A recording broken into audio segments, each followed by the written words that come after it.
Good morning friends. आज हम oscillations यानी दोलन के बारे में पढ़ेंगे। और दोलन जो है ये 11th क्लास का चैप्टर है, लास्ट चैप्टर बनता है ये। इसी में ही simple harmonic motion, periodic motion, oscillatory motion, इन सब के बारे में पढ़ना रहेगा। तो सबसे पहले हम स्टार्ट करते हैं ऑसिलेशंस होता क्या है। तो ऑसिलेशंस जो है वो आपका एक ऐसा मोशन जो रेगुलर टाइम इंटरवल में आगे और पीछे की गति एक निश्चित समय अंतराल में तय करता है। मतलब एक निश्चित विस्थापन एक निश्चित समय अंतराल में जो तय करता है उसको ऑसिलेशन कहते हैं, दोलन कहते हैं। दोलन दो तरीके का हो सकता है।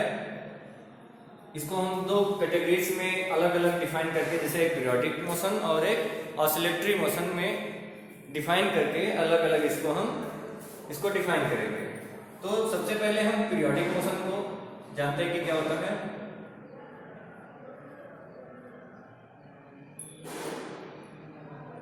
पीरियोडिक मोशन मतलब आवर्ती गति।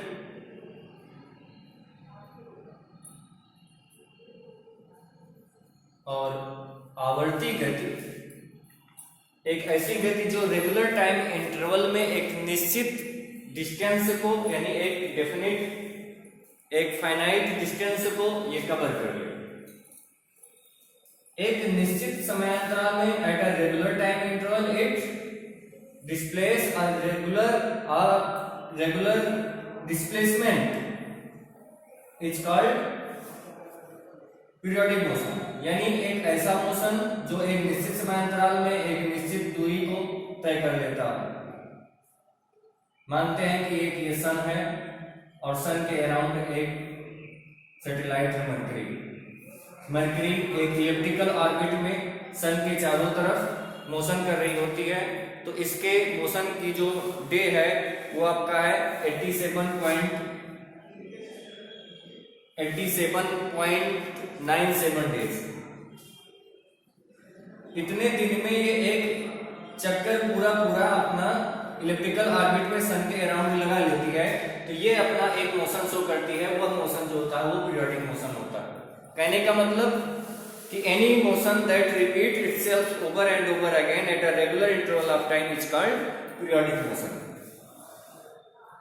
एक निश्चित समय अंतराल में कोई भी मोशन जो अपने निश्चित दूरी को तय कर लेता है पीरियोडिक मोशन कहलाता है या आवर्ती गति कहलाता है। दूसरा आता है आपका ऑसिलेटरी मोशन, दोलन गति।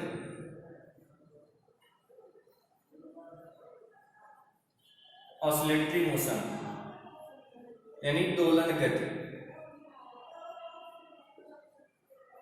दोलन गति का मतलब ये हुआ कि एक ऐसा मोशन जो रेगुलर टाइम इंटरवल में एक डेफिनेट डिस्प्लेसमेंट को तय करता हो, लेकिन इसका मोशन जो हो वो आगे और पीछे, बैक एंड फोर्थ की दिशा में हो। मतलब आगे और पीछे की दिशा में होने वाला मोशन जो रेगुलर टाइम इंटरवल में एक डेफिनेट डिस्प्लेसमेंट को तय करता हो वो ऑसिलेटरी मोशन या दोलन गति कहलाता है। इसको समझने के लिए हम बात करेंगे पेंडुलम वॉच के बारे में। जो पेंडुलम घड़ी होती है, दीवार घड़ी, उसके बारे में। तो अगर पेंडुलम वॉच की बात करें तो उसमें हम दोनों चीजें देख लेंगे, पीरियोडिक भी और ऑसिलेटरी भी।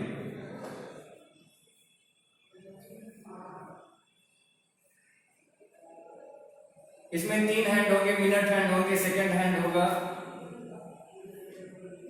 और हावर हैंड होंगे। ये सारे एक रेगुलर टाइम इंटरवल में अपनी एक चक्कर को ये कंप्लीट कर लेते हैं। दूसरा इसी में लगा हुआ पेंडुलम जो होगा, इसी में लगा हुआ पेंडुलम जो है वो एक डेफिनेट टाइम इंटरवल में एक डेफिनेट डिस्टेंस को ट्रेवल करेगा। ये इसका डिस्प्लेसमेंट कहलाएगा। ये जो पेंडुलम का मोशन हो रहा है वो बैक एंड फोर्थ, आगे और पीछे की तरफ हो रहा है, लेकिन जो टाइम इंटरवल है वो सेम है। एक कंप्लीट साइकिल को कंप्लीट करने में जो इसमें टाइम लग रहा है वो हर एक साइकिल में इक्वल ही होगा। इसलिए इसको रेगुलर टाइम इंटरवल में बोलेंगे। और जो मोशन होगा वो ऑसिलेटरी मोशन होगा। ऑसिलेटरी मोशन हो रहा है, साथ साथ ये पीरियोडिक मोशन भी हो रहा है। ऑसिलेटरी मोशन में और ऑसिलेटरी मोशन जितने भी होते हैं वो सारे ऑसिलेटरी मोशन पीरियोडिक मोशन होते हैं, लेकिन सभी पीरियोडिक मोशंस जो होते हैं वो ऑसिलेटरी मोशन नहीं होते हैं। कारण यहां पर जो मोशन हो रहा है वो सर्कुलर वे में हो रहा है और यहाँ पर जो मोशन हो रहा है वो बैक एंड फोर्थ हो रहा है। आगे और पीछे होने वाला जो मोशन है ये ऑसिलेटरी मोशन है, but it's also a periodic motion. ये मोशन जो है आपका वो पीरियोडिक मोशन है, लेकिन जो सर्कुलर मोशन हो रहा है हैंड क्लॉक हैंड का वो आपका पीरियोडिक मोशन है, वो ऑसिलेटरी मोशन नहीं है। तो जितने भी ऑसिलेटरी मोशंस होते हैं वो पीरियोडिक होते हैं, लेकिन सभी पीरियोडिक मोशन ये नेसेसरी नहीं है कि वो ऑसिलेटरी मोशन हो। इसी के बाद में आता है आपका simple harmonic motion. Simple harmonic motion को स्टार्ट करने से पहले जानना जरूरी है हुक्स लॉ।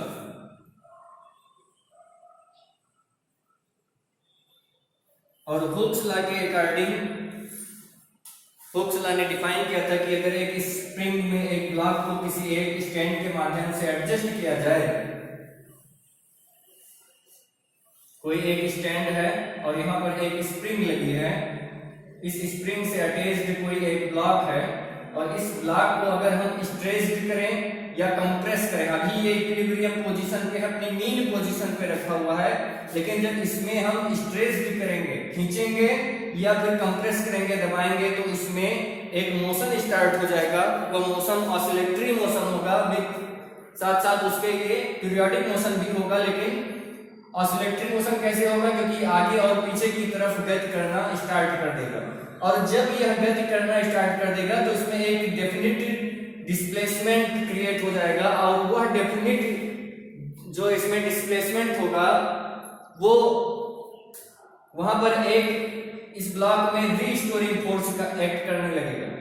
रीस्टोरिंग फोर्स क्या? जो स्प्रिंग को इक्विलिब्रियम पोजीशन पे पुनः उसी मीन पोजीशन पे लाने का प्रयास करेगा।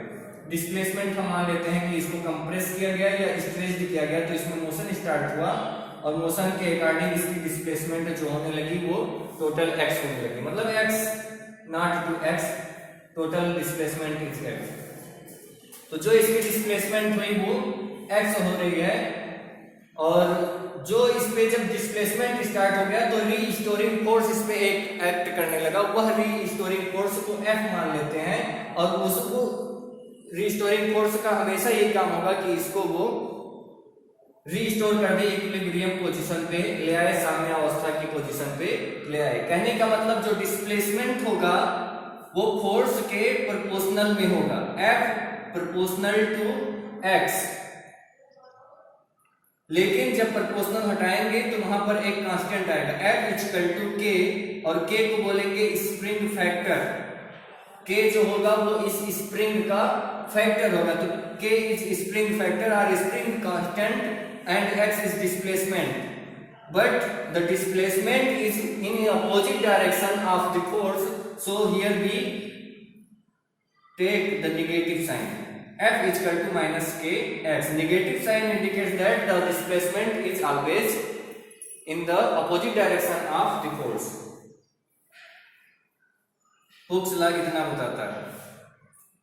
इसी में हम अगर थोड़ा सा कंसीडर करें न्यूटन का second law of motion, according to second law, according to Newton second law of motion,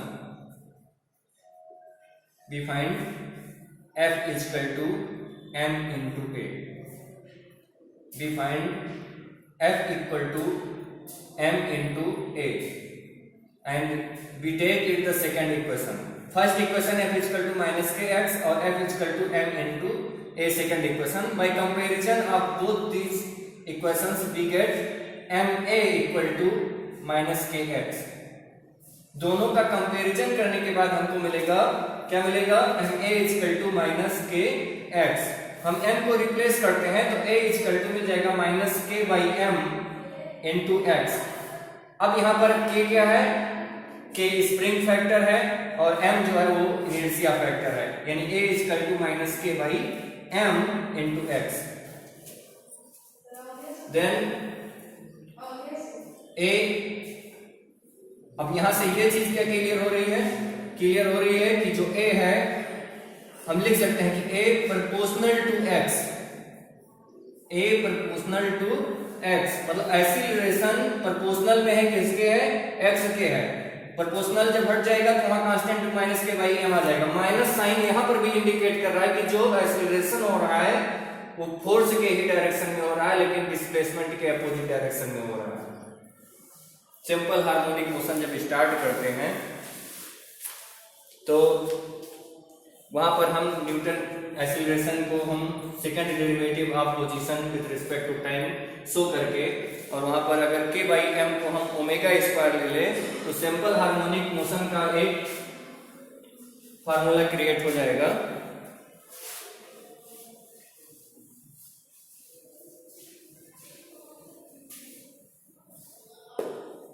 इसी इक्वेशन में जो हमने लिखा था कि F is equal to m into a, उसको हम लिख सकते हैं कि F is equal to m into d square upon d t square of x, d square x upon d t square F into m is equal to F. और दूसरा चीज हमने लिखा था कि A is equal to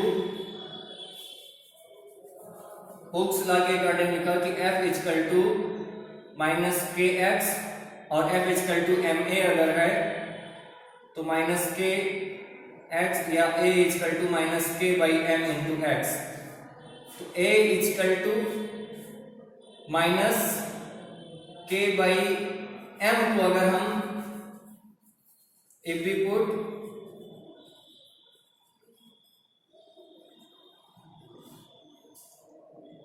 k by m is equal to omega square, then we find क्या मिल जाएगा यहाँ पे? तो f की वैल्यू अगर हम रखें यहाँ पे k by m is equal to omega square, तो हमको एक वैल्यू मिल जाएगी, और वह वैल्यू होगी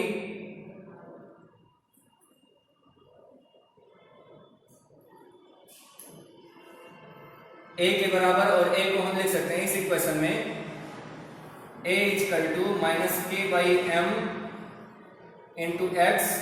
तो A को हम लिख सकते हैं d square x upon d t square,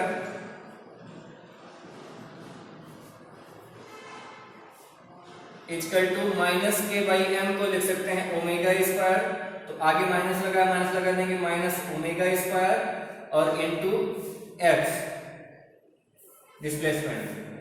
अब हम इस टर्म को अगर इधर उठा के ले आए तो d square x upon d t square plus omega square into x is equal to 0। ये सिंपल हार्मोनिक मोशन का एक स्टैंडर्ड इक्वेशन हो जाएगा।